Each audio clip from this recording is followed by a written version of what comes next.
Yes sir. Yes, હા sir. હા, મને ખ્યાલ આવી ગયો, મૂડ થઈ ગયો, મારે ટેવ પડી ગઈ છે ને લોઅર સ્ટાન્ડર્ડ ની અંદર એ રીતે કરવાની, એટલા માટે. ચલો, okay.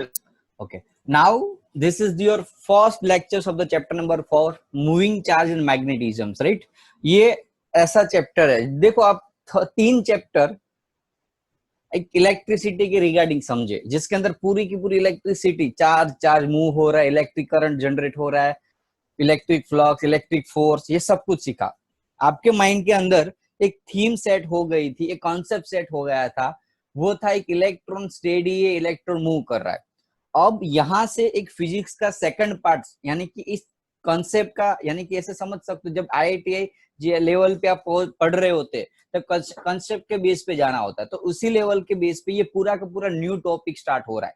First second third chapter combine chapters होते हैं, यानी कि इस टाइप के क्वेश्चंस होते हैं जो एक दूसरे के चैप्टर्स में से पूछ सकते हैं। जैसे सेकंड नंबर का चैप्टर, उसमें थर्ड का कॉन्सेप्ट भी पूछ सकते हैं, फर्स्ट का कॉन्सेप्ट पूछ सकते हैं जनरली, वो एक दूसरे के मिक्स हो सकते हैं। यानी कि एक यूनिट 1 था, अब यहाँ एक यूनिट 2 मैग्नेटिज्म यानी कि मैग्नेटिक इफेक्ट के रिगार्डिंग है, जो चैप्टर्स के अंदर आपको मैग्नेटिक फील्ड क्या है, मैग्नेटिक फील्ड कैसे जनरेट होती है, बायो सावर्ट लो, एम्पियर सर्किटल लो, काफी सारे ऐसे ऐसे टॉपिक्स, सोलेनोइड के बारे में सीखोगे, टोरोइड के बारे में सीखोगे, अलग अलग 2 करंट पैरेलल पास हो रहा है, ओके, उसके बीच में करंट कितना पास हो रहा है, वो इलेक्ट्रिक मोटर जनरेटर जो 10th स्टैंडर्ड में आया था टॉपिक, उसके रिगार्डिंग आप सीखोगे। इलेक्ट्रॉन का जो मोशंस होता है, गैल्वेनोमीटर किस हिसाब से काम कर रहा होता है, वो आप सीखोगे।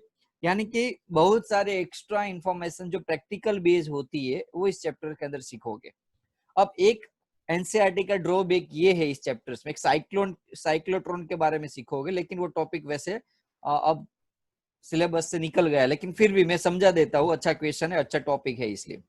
अब मेन चीज ये रही कि magnetisms means what, okay, magnetic effect कैसे क्रिएट होगी।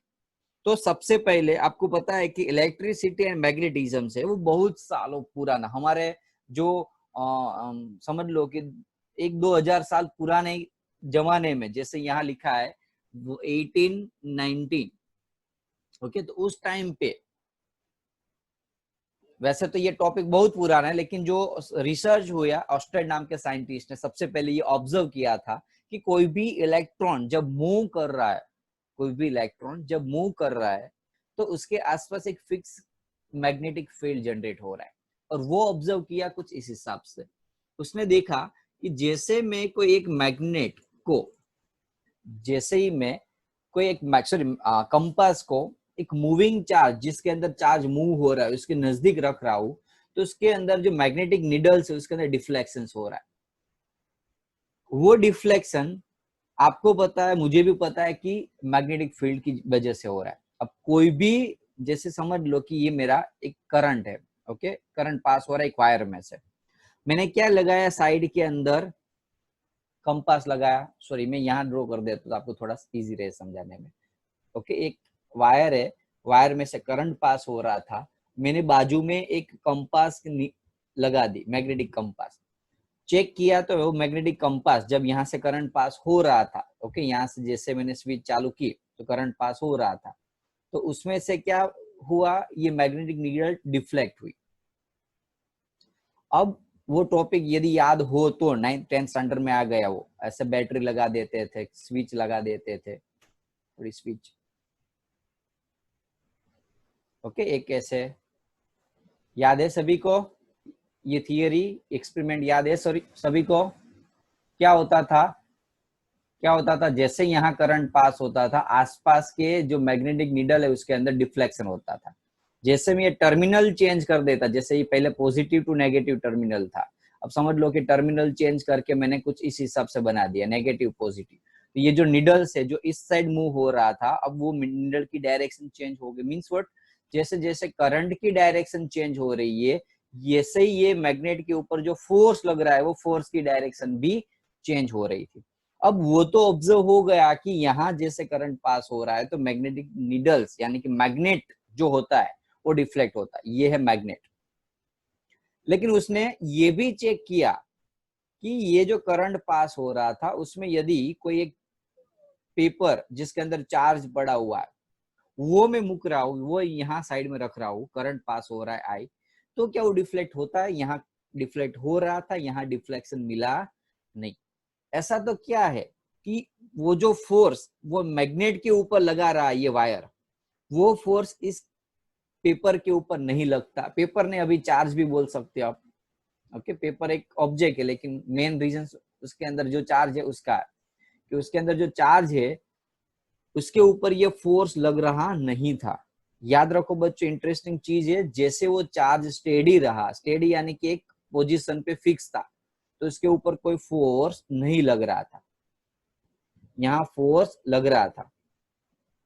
अब मैंने क्या किया, ये जो चार्ज है उसको कोई स्पेसिफिक फोर्स के वजह से वो चार्ज को मोशंस में ला दिया। अब वो चार्ज जब मूवमेंट हो रहा है, मोशन में है, तो तब उसके ऊपर फोर्स लग रहा है। इंटरेस्टिंग चीज है, कॉन्सेप्चुअल क्वेश्चन है, ध्यान रखो, मैं एकदम कॉन्सेप्ट में ले जा रहा हूं आपको। कि ऐसा तो क्या है कि मैग्नेटिक फील्ड जनरेट हुई, कि यहाँ चार्ज स्टेडी था तो कोई फोर्स लगा नहीं, यानी कि ये इलेक्ट्रोस्टैटिक बोलते हैं उसकी, जो आप already first second third chapter में सीखे। अब जो आपको चैप्टर के अंदर सीखना है उसके रिगार्डिंग मैंने जैसे फिजिक्स का लेक्चर फर्स्ट लिया था, उसके अंदर भी बोला था कि एक टॉपिक वो होगा जिसके अंदर चार्ज स्टेडी होगा, इसके अंदर 2-3 चैप्टर आएंगे। एक टॉपिक ये होगा, बाकी का मेजर टॉपिक फर्स्ट पार्ट का, 12th साइंस का, फिजिक्स के फर्स्ट पार्ट का, जिसके अंदर ऑब्जेक्ट मूव हो रहा है, और ऑब्जेक्ट मूव हो रहा है यूनिफॉर्म एक्सीलरेटेड मोशन से, तो उसके अंदर मैग्नेटिक इफेक्ट क्लियर होगी।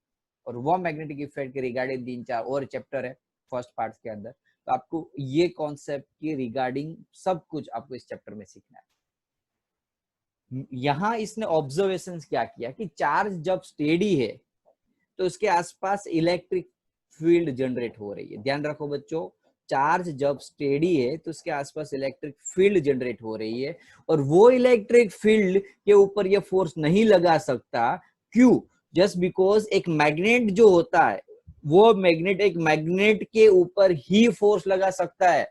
मैग्नेट के ऊपर ही फोर्स लगा सकता है। काफी सारे स्टूडेंट्स के माइंड में होगा कि सर मैग्नेट आयरन के ऊपर तो फोर्स लगाता है।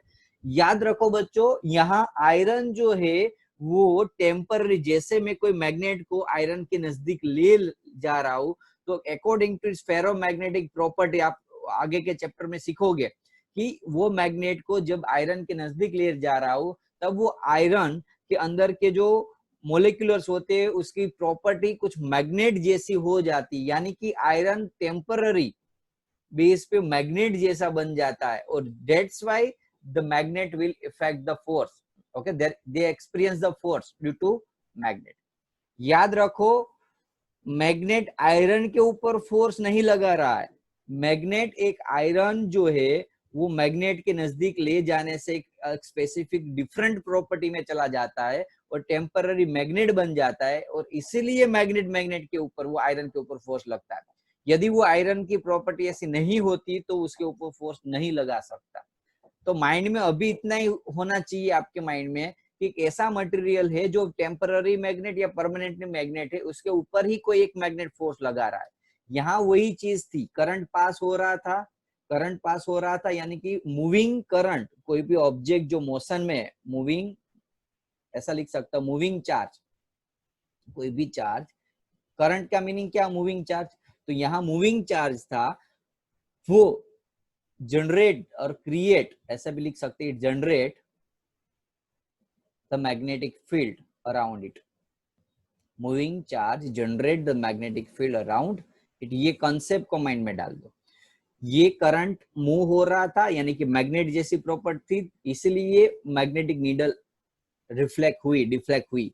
लेकिन यहाँ करंट पास हो रहा था, यानी कि मैग्नेट जैसी प्रॉपर्टी, लेकिन ये इलेक्ट्रॉन, यहाँ चार्ज स्टेडी था, इसलिए उसकी प्रॉपर्टी इलेक्ट्रिक फील्ड की हुई। मैग्नेटिक फील्ड इलेक्ट्रिक फील्ड के ऊपर फोर्स लगा सकता नहीं, क्योंकि वो दोनों एक अलग कॉन्सेप्ट पे है। चार्ज स्टेडी है तो अलग कॉन्सेप्ट होता है, उसके अलग प्रॉपर्टीज होती है, और चार्ज जब मोशंस में होता है तब उसकी प्रॉपर्टीज अलग होती है। यहाँ आप देख सकते हो कि जैसे मैंने करंट को, सॉरी, चार्ज को मोशंस में लाया, यानी कि उसको एक पर्टिकुलर स्पीड से भगाया, तब ये दोनों के बीच में एक स्पेसिफिक फोर्स लगना स्टार्ट हो गया था। जब वो स्टेडी था तो फोर्स नहीं लगा था, और जब वो मोशन में आया तो चार्ज लगने लगा, इससे इतना पता चल गया हमने, जो मैंने ये टॉपिक लिखा उसके ऊपर, कि कोई भी चार्ज को आप मूव करा रहे हो means what, it generate the magnetic field. बोलो इसमें कोई कॉन्सेप्ट में कोई डाउट है इसके? Any students having any doubt?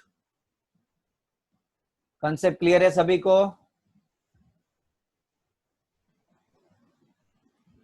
अरे आंसर तो दो प्लीज। कॉन्सेप्ट क्लियर है सभी को? Yes, sir. पक्का है ना? इतना माइंड में डाल रहे हैं कि कोई भी चार्ज मोशन में है तो जो मैग्नेटिक फील्ड जनरेट कर रहा है, और मूविंग चार्ज जो है वो मैग्नेट के ऊपर फोर्स लगा रहा है, और वो ऑब्जर्व किया सबसे पहले ऑस्टर्ड नाम के साइंटिस्ट ने। ओके, अब दूसरी एक चीज इस चैप्टर में थोड़ी कंफ्यूजिंग है कि ये जो टॉपिक है, इसमें जो टॉपिक है चैप्टर में, जैसे आप एनसीईआरटी को फॉलो करोगे तो चेक करोगे आगे के टॉपिक में आपको फोर्स के रिगार्डिंग बात की है, लेकिन मैं एनसीईआरटी को इसलिए फॉलो नहीं कर रहा हूं। मैं आज इस चैप्टर में जीएसीबी की पुरानी बुक्स, अदरवाइज एसएल अरोरा या फिर कोई भी रेफरेंस बुक के पकड़, उस रेफरेंस बुक को पकड़ के चलूंगा। क्यों? क्योंकि यदि मैं एनसीईआरटी के बेस पे टॉपिक को सीक्वेंस में ले जाऊंगा तो आपको कॉन्सेप्ट क्लियर नहीं होता है, और काफी सारे स्टूडेंट्स को दिक्कत होती है इस चैप्टर में। हम यहाँ इस चैप्टर में फॉलो करेंगे गुजरात बोर्ड की या एसएल अरोरा, आपके पास जो भी है आप चेक कर सकते हो, ऑलमोस्ट सेम जैसा ही है। ओके, तो गुजरात बोर्ड की जो टॉपिक है सीक्वेंस में उसको फॉलो करेंगे। तो उसके बुक्स के अंदर फर्स्ट टॉपिक है Biot Savart law. It is the most IMP topic for your exam, most IMP guaranteed पूछते हैं। गारंटेड यानी कि इतनी गारंटी मैंने आगे के टॉपिक में नहीं दी होगी, इतनी इंपॉर्टेंट टॉपिक, क्योंकि इस चैप्टर में बहुत कम टॉपिक है जो आईएमपी है, और जो आईएमपी थे उसको इस साल जनरली सिलेबस में से उड़ा दिया था। ओके, तो इसलिए ये आईएमपी ऑटोमेटिकली ज्यादा बन गया। तो टॉपिक है Biot Savart law. Biot Savart law को जनरली यदि हम कंपेयर करें तो उसको कूलम्ब्स लॉ भी बोल सकते हैं, यानी कि बायो सावर्ट लॉ है मैग्नेटिक फील्ड के लिए, जैसे कूलम्ब्स लॉ है इलेक्ट्रिक फील्ड के लिए। लेकिन कूलम्ब्स लॉ में हम फोर्स का फॉर्मूला डालते थे, यहाँ आपको मैग्नेटिक फील्ड का फॉर्मूला डालना है। तो पहले बायो सावर्ट समझाने से पहले मैं आपको ये समझाना चाहता हूँ कि यदि इलेक्ट्रिक फील्ड थी, इलेक्ट्रिक फील्ड के लिए इलेक्ट्रिक फील्ड डेंसिटी का फॉर्मूला हम ई यूज करते थे। सिमिलरली मैग्नेटिक फील्ड के लिए कौन बोल सकता है? बी यूज करेंगे। क्या यूज करेंगे मैग्नेटिक फील्ड के लिए? बी। इलेक्ट्रिक फील्ड के लिए क्या यूज करते थे हम? ई। तो मैग्नेटिक फील्ड के लिए हम यूज करेंगे बी। ओके, तो हमें यहाँ क्या फाइंड करना है? मैग्नेटिक फील्ड फाइंड करनी। कहाँ? पी पॉइंट पे। कहाँ? किसकी वजह से? तो ये डीएल जितनी लेंथ वाला जो कोई कंडक्टर है, पूरा का पूरा कंडक्टर होता है, लेकिन इन्फिनिटी है या फिर लंबा है तो हम फाइंड आउट नहीं कर पाएंगे, इसलिए हम आपको भी याद है तो क्या करते थे, छोटे से छोटा टुकड़ा लेके उसका हम मैग्नेटिक फील्ड फाइंड करेंगे इस पॉइंट पे, और बाद में क्या करेंगे, सभी का इंटीग्रेशन कर लेंगे टोटल निकालने के लिए। तो जनरली इस चैप्टर में पहले टॉपिक हर आप एनसीईआरटी पकड़ लो या गुजरात बोर्ड पकड़ लो, इसमें पहली चीज तो ये वेक्टर क्वांटिटी है। ये कौन सी क्वांटिटी है? Vector quantity. इसलिए आप वेक्टर फॉर्म में मैग्नेटिक फील्ड का फॉर्मूला, मैं डायरेक्टली पहले फॉर्मूला लिख देता हूँ क्योंकि जनरली टेक्स्ट बुक में भी ऐसे दिया है, μ0/4π। याद रखना ये फॉर्मूला आपको ये 3 चैप्टर तक काम आएगा। μ0 जैसे Q1 Q2/r²। Okay, Coulomb's law था Q/r², ऐसे ये टाइप का फॉर्मूला है। μ0/4π I dl cross r upon r3। याद रख लो। ओके, काफी सारे टीचर्स इसको ऐसे भी बताते हैं कैसे। मैंने अभी स्टार्ट नहीं किया थे डेरिवेशन में, खाली फॉर्मूला लिख दिया मैंने। ओके, काफी सारे टीचर्स ऐसे भी बताते हैं magnetic field B proportional to I, यानी कि जितना करंट ज्यादा होगा उतनी फील्ड ज्यादा होगी। लेकिन पहले मैं आपको यहाँ थोड़ा अलग तरीके से, उल्टी तरीके से समझाऊंगा। पहले हम क्या करेंगे, मैग्नेटिक फील्ड, पहले ये थियरी को समझ लेते कि ये पूरा का पूरा वायर है जिसके अंदर करंट क्या पास हो रहा है, आई।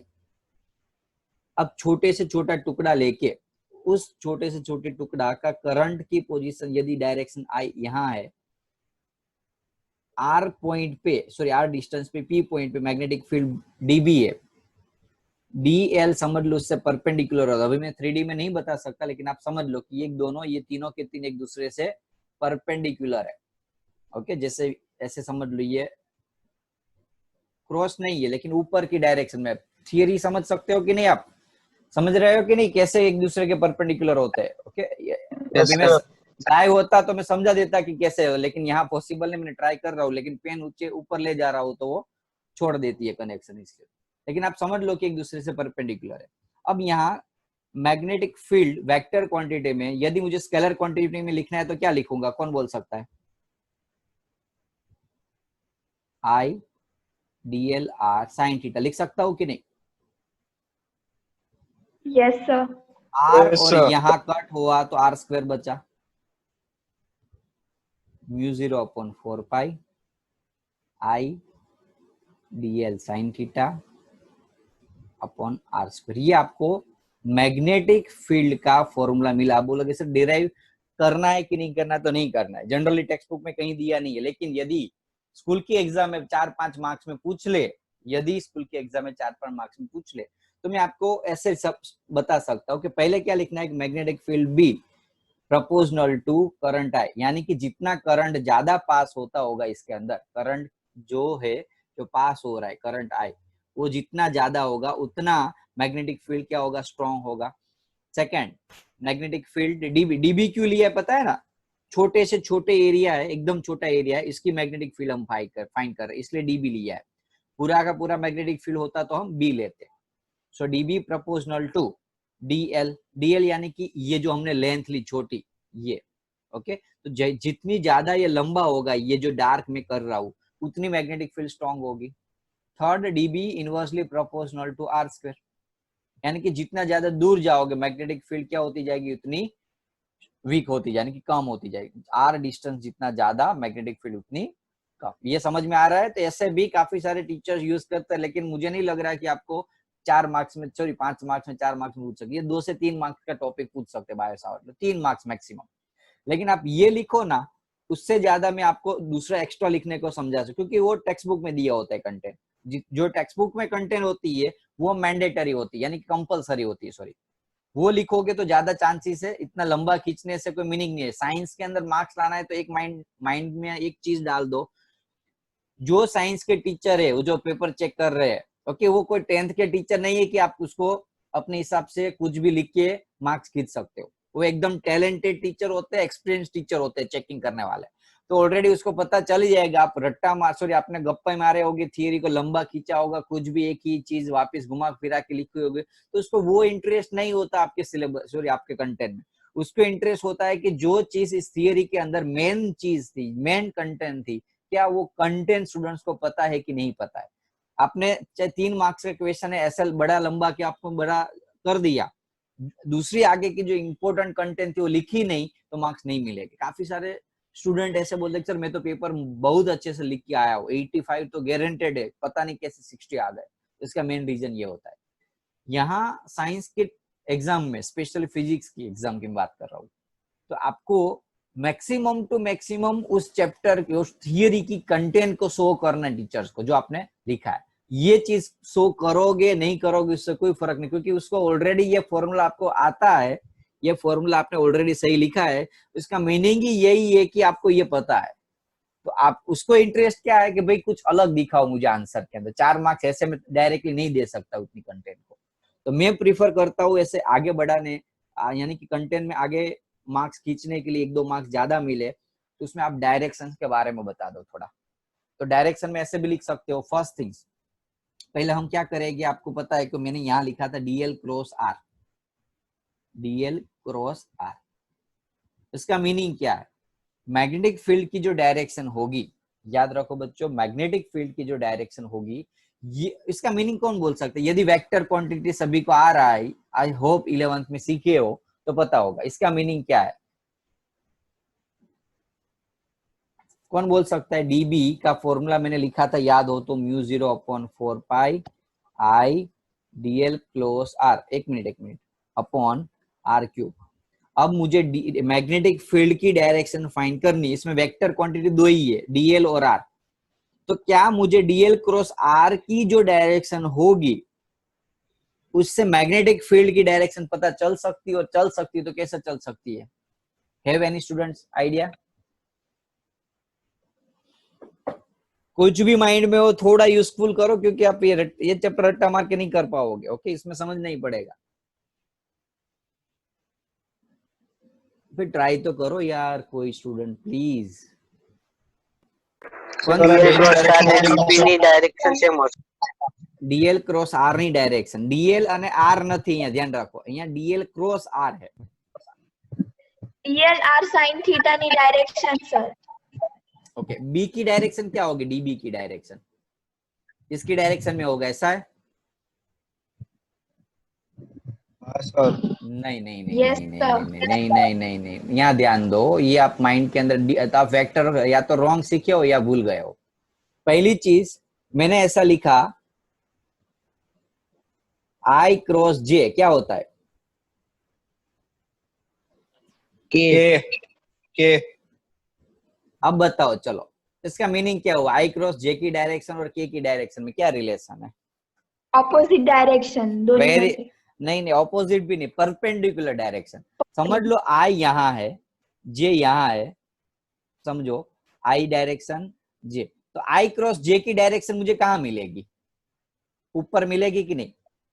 ऊपर की तरफ। उसको मैं ड्रॉ ऐसे करूंगा, लेकिन आप समझ लो ऊपर। ओके, समझ में आ रहा है कि नहीं? यहाँ इस पॉइंट में जैसे ये पॉइंट है, उसमें से आपकी स्क्रीन से बाहर निकल रही हो, वो डायरेक्शन होगी कि नहीं? आई क्रॉस के की डायरेक्शन, जे की डायरेक्शन। Yes sir.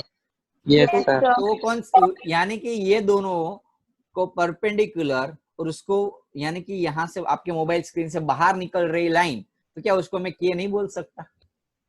बोल Yes. सकते हैं सर। तो वो के की बोल डायरेक्शन सकते ही हुई ना? समझ Yes, लो। sir. मैं थोड़ा डीप में जा रहा हूँ, वेक्टर में घुस रहा हूँ कि मैंने आई क्रॉस जे की डायरेक्शन पूछा मैंने, तो आपको पता नहीं के रेट क्या है, लेकिन आपने क्या बताया? अक्सर बाहर निकलती हुई होती है। आई क्रॉस जे का मीनिंग क्या? कि आई और जे जो डायरेक्शन में, उससे परपेंडिकुलर डायरेक्शन में बाहर निकलती हुई, तो वो एक्चुअली कौन सी डायरेक्शन हुई? के रेट। तो मैं यहाँ के रेट लिख सकता हूँ। ये आपने अभी तक, मैंने सभी ने, टीचर ने भी यही सिखाया होगा भाई, आपको याद रख लेना है आई जे और के सीक्वेंस में याद रखो, आई क्रॉस जे तो के होता है। लेकिन एक्चुअली होता क्यों है के? मैंने यहाँ आपको कंसेप्ट समझाया कि ये इसलिए होता है क्योंकि आई और जे का परपेंडिकुलर, क्रॉस का मीनिंग ये परपेंडिकुलर, बाहर परपेंडिकुलर वेक्टर, रिजल्टेंट वेक्टर निकालते हो, आई और जे का resultant vector is nothing but the k cap. तो यहाँ भी वही चीज थी, db is equals to mu 0/4 pi I dl cross r upon r cube. इसका मीनिंग क्या हुआ? ये सारे तो समझ लो कि कांस्टेंट टर्म थे। अब मुझे बात क्या करना है? ये रहा अब, ओके, प्रोपोर्शनल। तो इसका मीनिंग क्या हुआ कि डीबी की डायरेक्शन जो होगी वो कौन सी डायरेक्शन में होगी? डीएल और आर के परपेंडिकुलर डायरेक्शन में होगी। एम राइट और रॉन्ग? Yes Yes, sir. जैसे मैं यहाँ बोल रहा था आई और जे का परपेंडिकुलर के होता है, तो फॉर्मूला इस हिसाब से हो, तो उसका मीनिंग यही कि डीएल और आर की जो वेक्टर है, समझ लो डीएल यहाँ है, आर वेक्टर यहाँ है, तो उसका परपेंडिकुलर वेक्टर बाहर होगा, जो होगा डीबी की डायरेक्शन में। कॉन्सेप्ट क्लियर है सभी को? Yes, sir. Yes sir. तो अब अभी तक आपको ये डायरेक्शन वगैरह सब कुछ इजी क्योंकि आपको यूज नहीं हुआ फर्स्ट सेकंड थर्ड चैप्टर में। इसमें थर्ड चैप्टर में तो कहीं कोई यूज नहीं है, फर्स्ट चैप्टर में बहुत कम और सेकंड में भी कम। लेकिन वे ये जो मैग्नेटिक फील्ड है वो पूरा वेक्टर क्वांटिटी में, तो आपको कभी भी डायरेक्शन के रिगार्डिंग क्वेश्चन पूछ सकते हैं। अब डायरेक्शन फाइंड करने के लिए हम यूज करेंगे, एक minute, right and thumb rules. Okay, बस सॉरी, बायो सावर्ट लॉ अभी बाकी है थोड़ा। ओके, यहाँ ही पहुंचे थे हम, पहले ये कंप्लीट कर लेते हैं, बाद में हम डायरेक्शन का बात करेंगे। चलो, तो बायो सावर्ट लॉ के अंदर आप समझ सकते हो कि जैसे साइन थीटा, इसका मीनिंग क्या हुआ? 90 हुआ कि नहीं? आई डीएल परपेंडिकुलर होता है कि नहीं भाई? सॉरी, यहाँ आर था, Yes, sir. DL yes sir. I cross DL, यानी कि आई डीएल साइन थीटा। मैंने आपको बताया था आई और डीएल यानी एक दूसरे से परपेंडिकुलर होता है। परपेंडिकुलर का मीनिंग साइन 90, और साइन 90 की वैल्यू होती है, बोलो, 1 One. तो यहाँ डीबी के फॉर्मूला में यहाँ मैं साइन 90 की जगह 1 लगाऊं तो मुझे फाइनल फॉर्मूला क्या मिल रहा है? ये मिलेगा। Yes, sir. ओके, तो ये आपका फाइनल फॉर्मूला हुआ बायो सावर्ट का। तो यहाँ आप इतना बायो सावर्ट लॉ में इतना तो एटलीस्ट आप बता ही सकते हो। पहले क्या बताना है आपको, फिगर में एक्सप्लेनेशन देना है थोड़ा, फिगर के अंदर कि ये है, आप देख लेना, टेक्स्ट बुक रीड कर लेना, थोड़ा पता चल जाएगा क्या क्या एक्सप्लेन करना है। ओके, और दूसरी चीज आपको याद रखना है क्या, कि ये मेन फॉर्मूला रट्टा मार देना ये फॉर्मूला को, तो ओके। बाद में उसको क्रॉस हटा दो तो साइन थीटा लगेगा, आर आर कट हो जाएगा, तो ये मिला। बाद में आपको यदि लंबा खींचना है तो ये खींच सकते हो, लेकिन मैं ऐसा मानता नहीं हूँ कि जरूर पड़ेगी 2 मार्क्स में। ओके, यदि लंबा खींचना है तो आप ऐसे अलग अलग टुकड़े करके खींच सकते हो। बाद में साइन 90 ले लो, आपको पता है कि डीएल और आर एक दूसरे से परपेंडिकुलर होते हैं आइडियल, तो इस हिसाब से हमें यहाँ थीटा 90 मिला, तो ये फाइनल फॉर्मूला मिला है। अब डीबी के यूनिट के लिए बात करेंगे। चलो, यदि किसी स्टूडेंट्स ने आगे लेक्चर कहीं कोई नेट पे भी देखा होगा तो पता होगा डीबी का यूनिट क्या है। डीबी का यूनिट टेस्ला, डीबी का यूनिट है टेस्ला, याद रखना। ओके, दूसरा यूनिट में लिखता हूं वेबर पर मीटर स्क्वायर, अभी याद ही रखना है भाई। ओके, और नया एक फॉर्मूला बनता है न्यूटन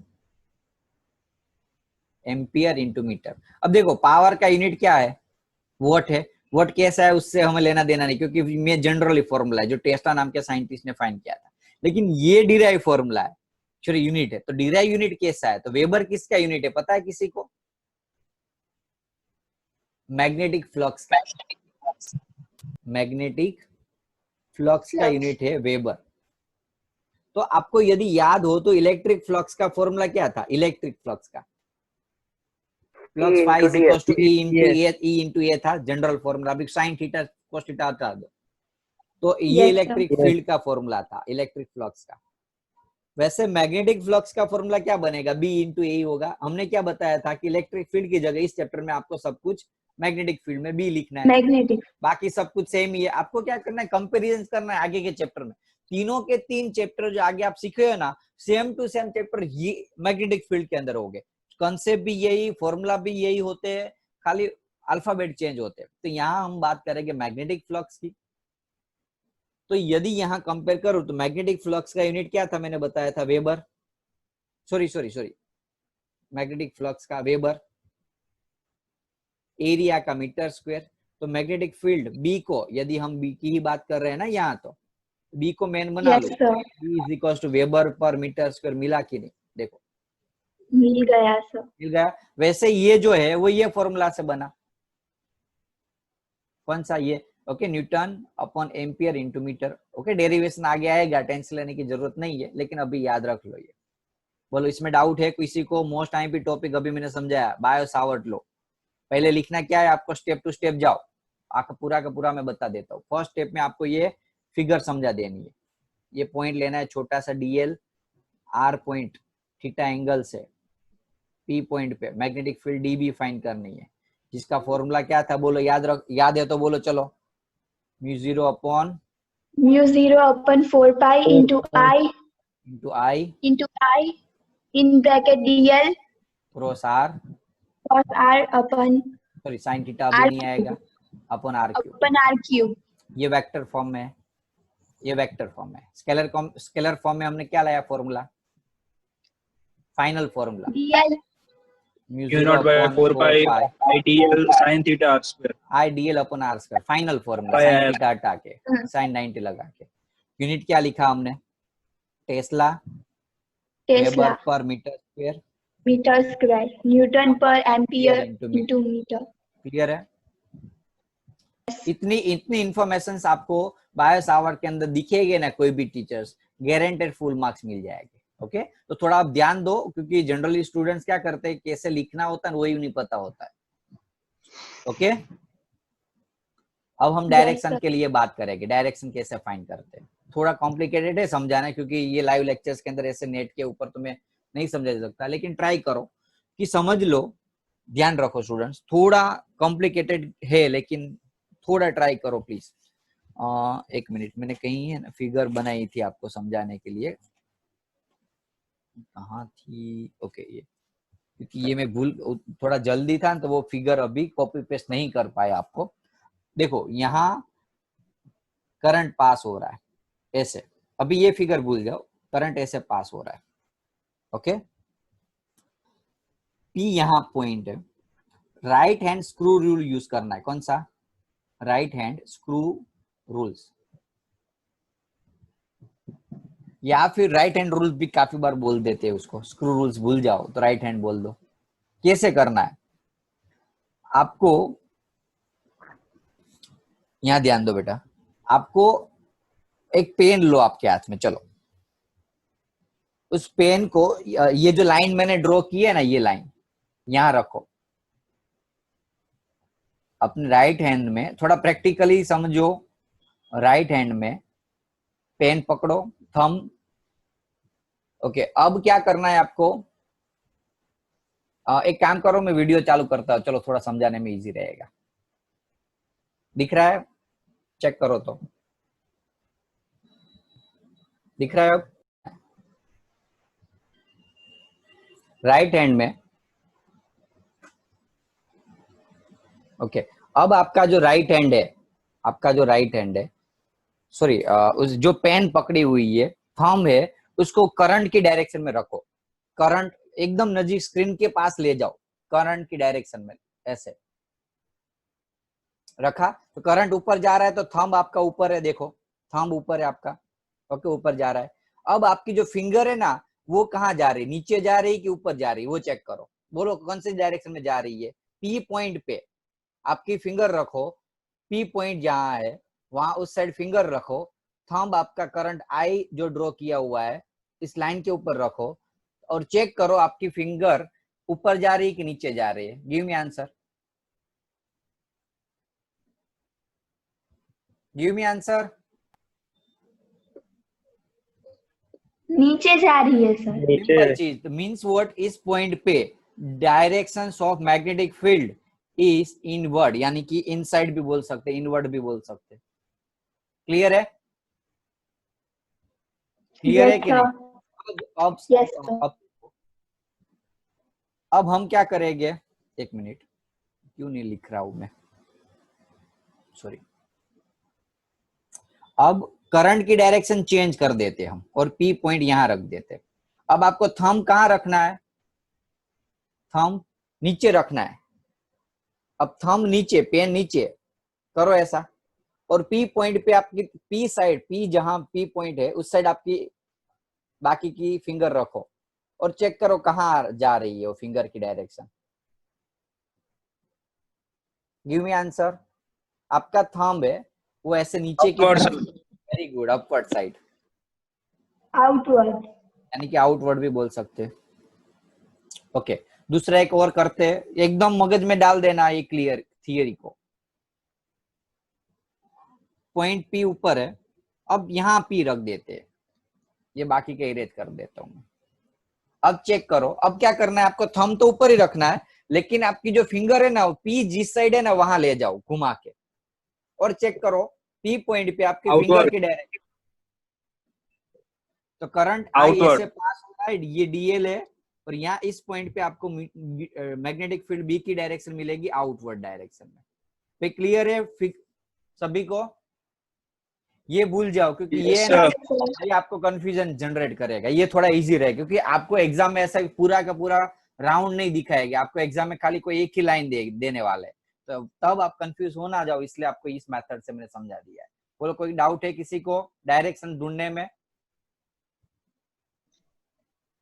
डायरेक्शन No, ढूंढने sir. में किसी को कोई डाउट नहीं है ना? तो नो नेक्स्ट, सर।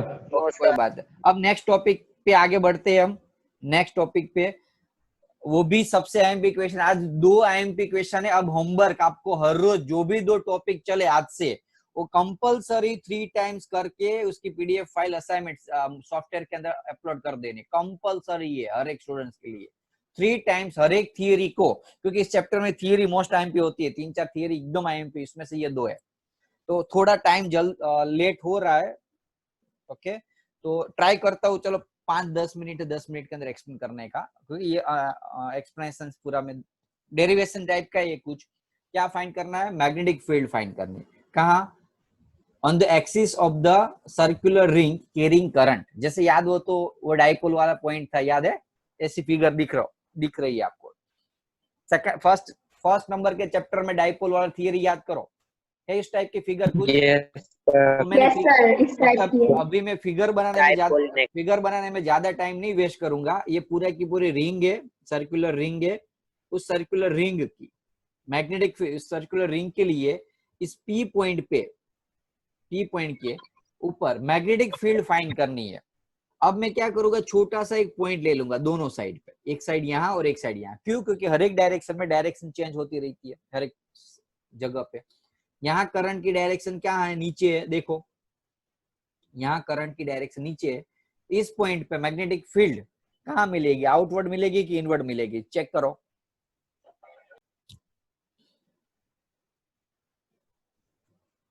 चेक करो पी पॉइंट, करंट डायरेक्शन नीचे है।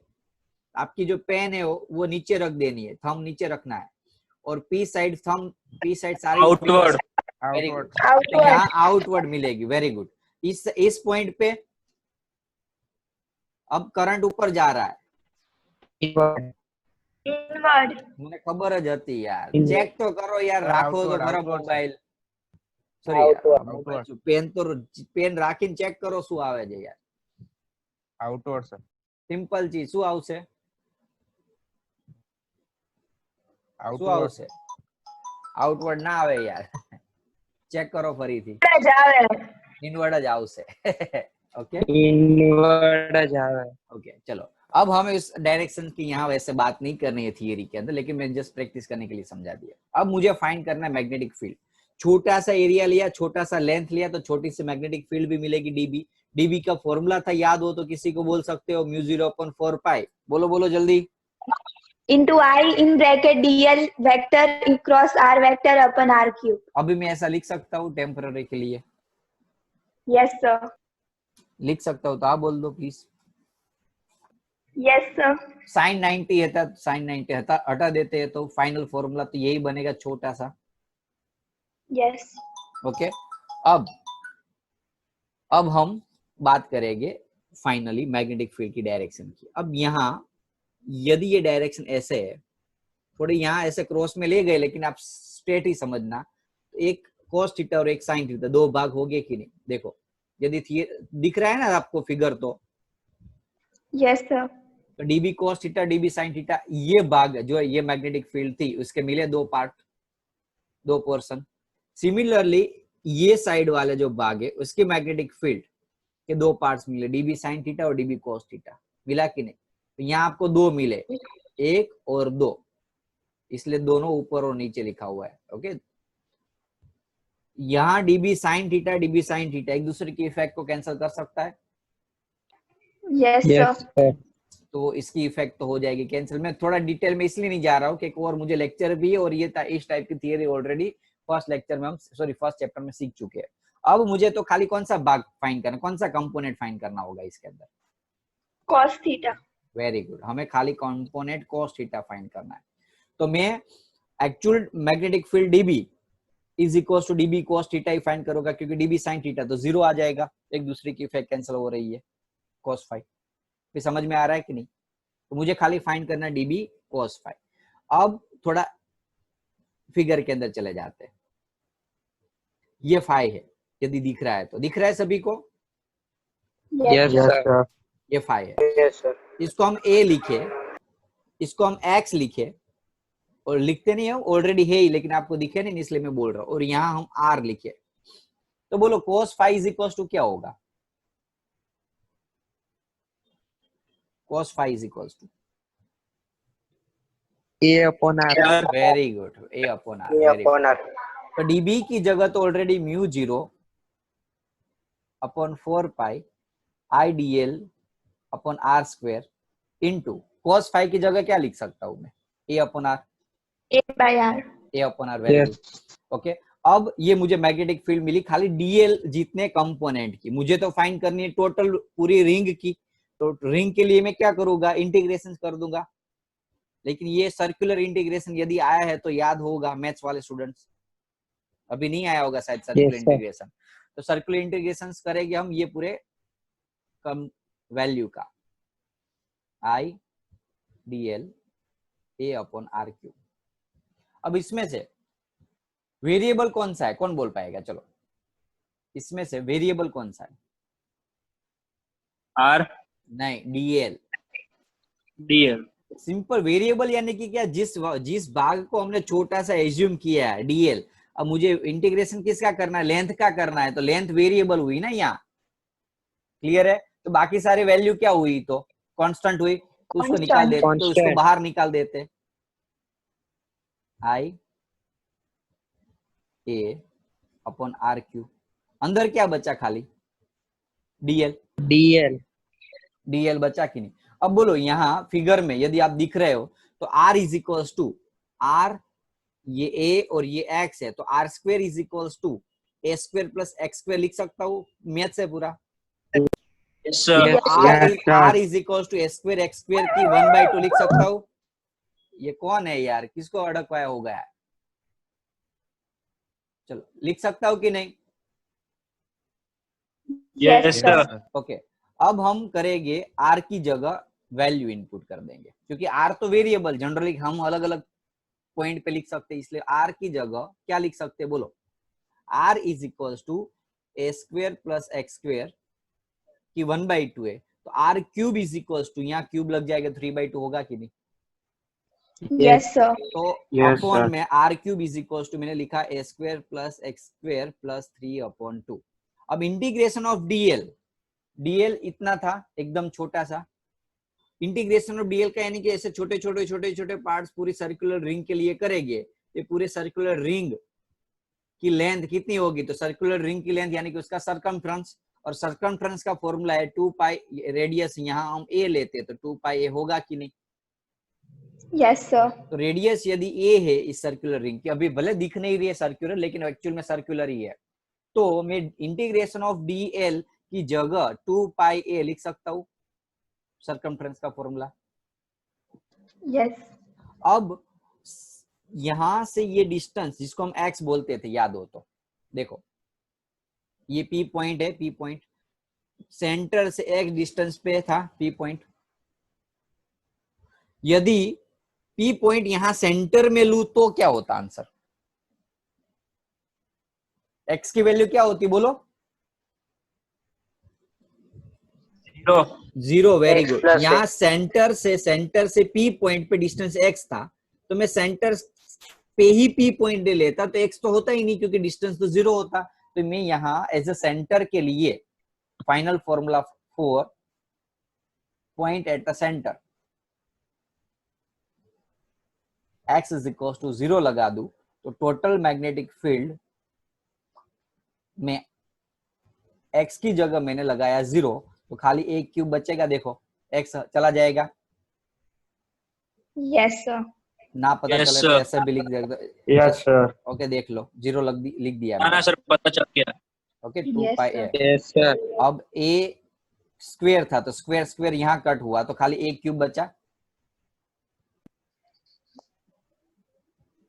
ए स्क्वेयर इंटू 2 पाई अपॉन 4 पाई ए क्यूब, पाई पाई कट, 2 2 जा कट, ए स्क्वेयर और एक क्यूब कट, तो बाकी जो वैल्यू बच रही है वो बच रही है म्यू 0 आई अपॉन 2a। मैं राइट और रॉन्ग देख चेक कर लो पहले। Yes sir. Yes sir. ये Yes, आपको sir, right. मैग्नेटिक फील्ड मिली किसकी? एट द सेंटर, सेंटर के ऊपर कोई रिंग है उसके एग्जैक्ट सेंटर के ऊपर यदि मुझे मैग्नेटिक फील्ड फाइंड करनी है तो उसका मुझे फॉर्मूला मिला म्यू 0 आई अपॉन 2a।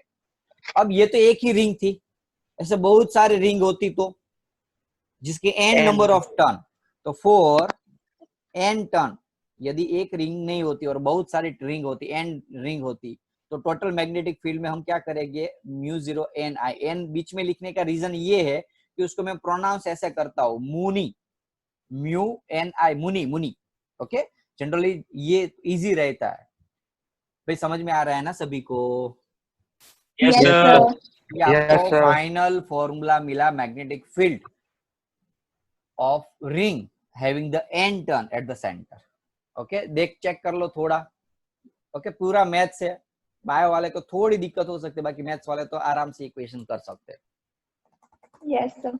आराम से चेक करो। मैं तो अब ये नेक्स्ट जो सेशन है ना मेरा, उसकी लिंक भेज देता हूँ। चलो, यदि डाउट हो गया तो बाद में टेंशन नहीं, अदरवाइज फोन आने स्टार्ट हो जाएंगे।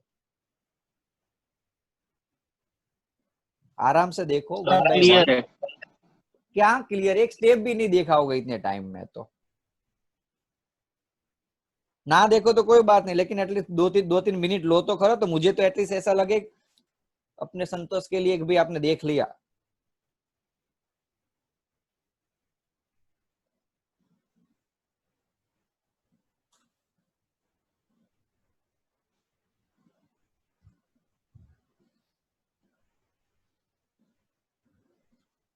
आराम, कोई भी स्टेप में कहीं भी कोई डाउट लगे, क्योंकि एक ही बार अभी मैंने समझाया, अभी रिवाइज करा रहा हूँ, लेकिन पहले खाली चेक कर लो।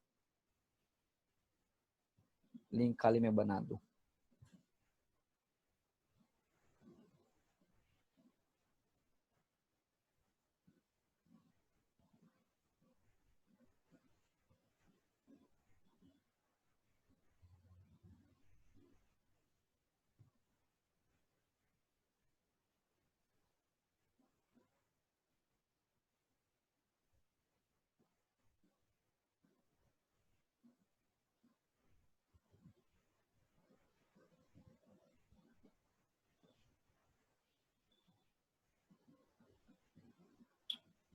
Oh sorry.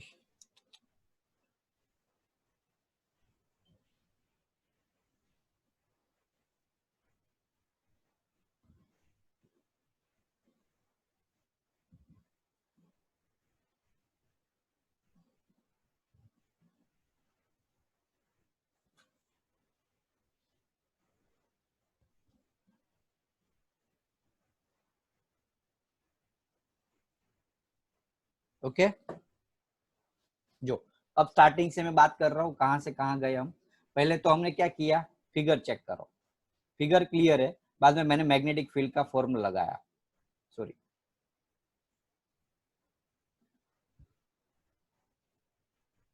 ओके, बाद में मैंने लगाया मैग्नेटिक फील्ड का ये फॉर्मूला। उसमें देखा कि दी साइन फाई एक दूसरे की इफेक्ट को कैंसिल कर रहे हैं, क्योंकि ऊपर भी है और नीचे भी है, ऑपोजिट डायरेक्शन है, तो एक दूसरे की इफेक्ट को कैंसिल कर देंगे। बाकी बचे कोस। तो अब मैंने क्या किया, डीबी कोस फाई निकाला। ओके, मैग्नेटिक फील्ड का फॉर्मूला डीबी यहाँ से एक्स्ट्रा किया हुआ है। ओके, ये एग्जाम लिखना नहीं है अब। ओके, अब कोस फाई की जगह आपको पता है कोस फाई यानी कि एडजेसेंट अपॉन हाइपो, तो ए बाय आर लिखा मैंने, एडजेसेंट अपॉन हाइपो। ओके, बाद में क्या किया, टोटल मैग्नेटिक फील्ड के लिए मैंने सर्कुलर इंटीग्रेशन, कोई भी वैल्यू सर्कुलर फॉर्म में, अभी तक हमने ऐसा सीखा था लीनियर इंटीग्रेशन, लेकिन सर्कुलर इंटीग्रेशन होता है तो उसका सिंबल ये होता है। तो ये फॉर्मूला डाल दिया मैंने। ओके, फॉर्मूला डालने के बाद टोटल ये जो वैल्यूज थी उसकी जगह मैंने 2 पाई ए लिखा, क्योंकि पूरे सर्कल का सर्कमफ्रेंस। ओके, बाद में हमने एक्स को 0 पुट कर दिया, और r is equals to a square plus x square raise to 1/2। ये कहां से आया, तो पाइथागोरस, याद करो यहाँ मैंने पाइथागोरस की बात की थी, ये ट्राइंगल में ये a, ये x और ये r। ओके, तो पाइथागोरस यूज किया, तो उसमें r is equals to a square plus x square मिला था। ये r की वैल्यू यहाँ मैंने सब्स्टिट्यूट कर दी, ध्यान रखो बच्चों। ओके, और यहाँ इंटीग्रेशन ऑफ dl की जगह 2 पाई a लिख दिया। x की जगह यदि मैं 0 लिख रहा हूँ फॉर सेंटर, यदि कोई पॉइंट सर्कुलर रिंग से r डिस्टेंस पे नहीं है और सेंटर पे ही ये डिस्टेंस है, यहाँ ही मुझे फाइंड करना है, अलग जगह पे नहीं फाइंड करना है, तो x की वैल्यू लिखने की जरूरत नहीं है, तो x की वैल्यू मैंने 0 पुट कर दी, तो ये मुझे इक्वेशन मिला। ओके, फाइनली सब कुछ सॉल्व आउट करने के बाद मुझे इक्वेशन मिला फॉर सिंगल सर्कुलर रिंग का। यदि ऐसे बहुत सारे टर्न्स हो तो मल्टीप्लाई कर दूंगा मैं n से। चेक क्लियर हो तो यहाँ लेक्चर में खत्म करूं।